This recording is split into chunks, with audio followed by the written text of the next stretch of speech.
তুমি কিন্তু ভয় পেও না, তোমার সাথে আমার যা কথা হয়েছে তাই হবে। তোমাকে আমি যা কথা দিয়েছি সেই কথা খেলাপ আমি করব না। তোমাকে দেওয়া কথা আমি রাখবো।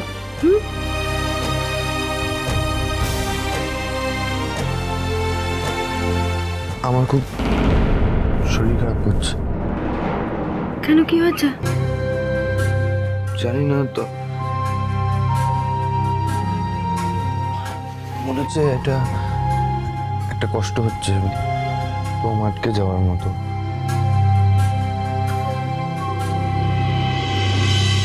এ মা, সায়নী এতক্ষণ ছিল, এক্ষুনি চলে গেল। আমি চিন্তা করো না, এক্ষুনি ওকে ডেকে দিচ্ছি, তুমি বেটার ফিল করবে।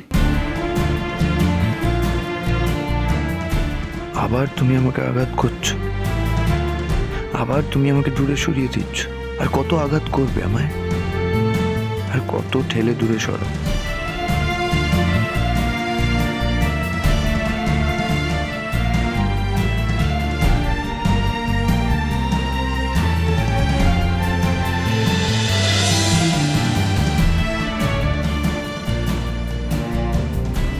তোমার কি একটু মায়া হয় না আমার জন্য?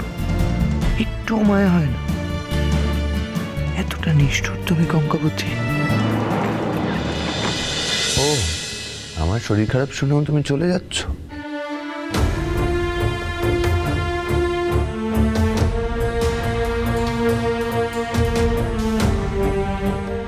এরপর তো আর আমি তোমার সঙ্গে থাকবো না। এরপর তো আইনত সায়নীর সাথে তোমার বিয়ে হয়ে যাবে।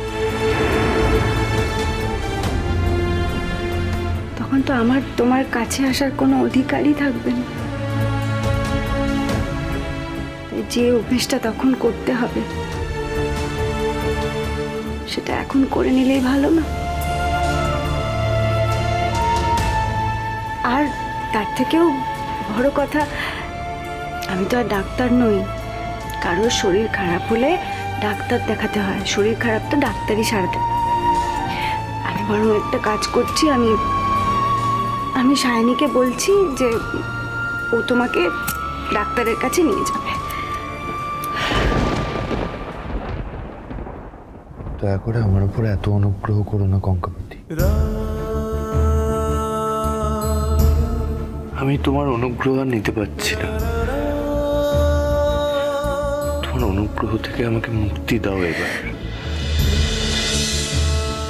আর তো কটা মাত্র দিন, তারপরে তো আমি চলে যাব। তুমি কি ভাবছো মামুনি বলছে বলে আমি যাব না? আমি থেকে যাব? আমি চলে যাব, কারণ আমি জানি আমি যদি এই বাড়িতে থাকি তাহলে তুমি কোনোদিন সুখী হতে পারবে না। তোমার বিবেকে লাগবে, কারণ তুমি তো জানো আমার কোনোদিন কোনো দোষ ছিল না। তুমি আমাকে দোষী বানিয়েছো।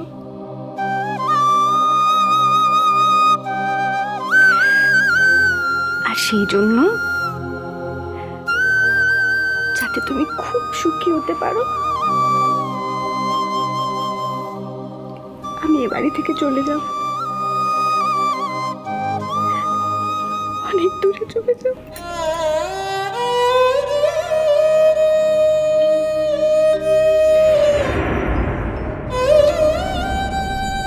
যাও না, একবার চলে গিয়ে দেখো না কি হয়। এমন কঠিন অসুখ করবে আমার, দেখবে খবর পেয়েও কাছে আসতে পারছো না। তখন তিলে তিলে জ্বলে পুড়ে শেষ হবে তুমি।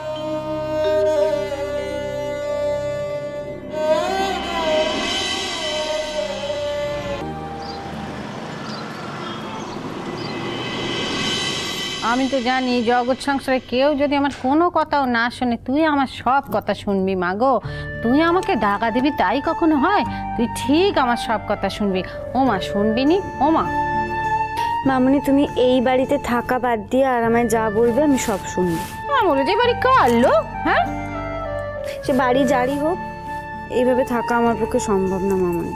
বৌদি ভাই, তুমি একবারও ভেবে দেখেছো আমাদের কতটা অপরাধ বোধ হবে?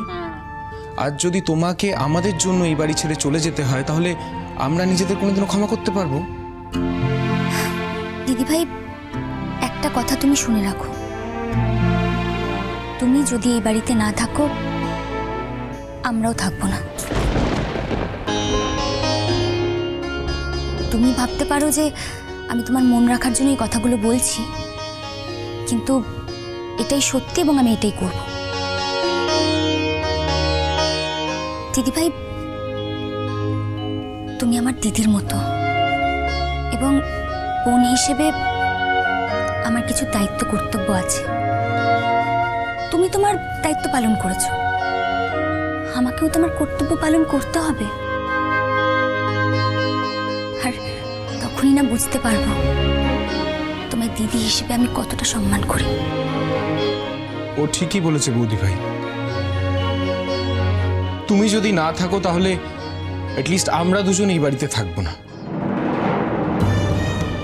হ্যাঁ, সকলে মিলে ঘর শূন্য করে দিয়ে চলে যাও, আর আমি একা একা এদের সঙ্গে নড়ে মরি। যে কটা দিন বেশি বাঁচার কথা ছিল, বাঁচতে তো পারবো না, কটা দিন কম বেঁচে মরে যাই আর কি। মামনি, একদম মামনি বলে ডাকবিনি, মুখে এখানে বাড়ি দেবো। একটাও কথা শুনিনি, আবার মা বলে ডাকতেছে। খবরদার মামনি বলবি নি। কেন সহ্য করতে পারবি নিলো? হ্যাঁ, আমি যদি এতখানি কষ্ট সহ্য করতে পারি, তুই কেন কষ্ট সহ্য করতে পারবি না? আমাকে বল দেখিনি। শোন কাকুন, একটা কথা বলতেছি, আমি একটা জিনিস সার বুঝেছি, ঘরের মধ্যে তোমার আর আমার এইভাবে বসে থাকাটা চলবে না, বুঝেছ? সারা জীবন কিচ্ছুটি করিনি গো, শুধু ঘরেই বসে থেকেছি, লেখাপড়া শিখিনি যে এই বয়সে ব্যাগ ঝুললে অফিসে যাব। এখন এমন বয়সে এসে এই কথাগুলো শুনে লোকে আমাকে ভাববে আমার বোধহয় ভীমরতি হয়েছে, কিন্তু আমি কোনো মিছে কথা বলতেছি না, সব সত্যি কথাই বলতেছি। এই 2 নয়া পয়সা মেয়েটাকে দেখ, এইটুকুনি মেয়ে কথায় কথায় বলে সংসার ছেড়ে চলে যাব, সংসার ছেড়ে চলে যাব। কিসের জোরে বলে বল দেখিনি? হ্যাঁ, দেখেছিস তো, অত্তি বাবার উপরেও ভরসাখানা করেনি। কেন করেনি? নিজের লেখাপড়ার জোর, নিজের পয়সার জোর, বুঝেছিস? আর তোকে আর আমাকে দেখ, আমাদের দুজনের অবস্থাখানা দেখ। হ্যাঁ, আমরা রোজগার করিনি, পাতি করিনি, পয়সা নেই কো, অন্যের পয়সার উপরে ভরসা করতে হয়, ওই জন্য দিন রাত নাতি চাটা খেতেছি। শোন মা, তোকে কিন্তু নড়তে হবে। হ্যাঁ, এই লড়াইখানে কিন্তু তোর লড়াই, তোকে নড়তে হবে। কার সঙ্গে লড়াই করব মামনি? কার সাথে লড়াই করব? নিজের স্বামীর সাথে লড়াই করা যায় নাকি?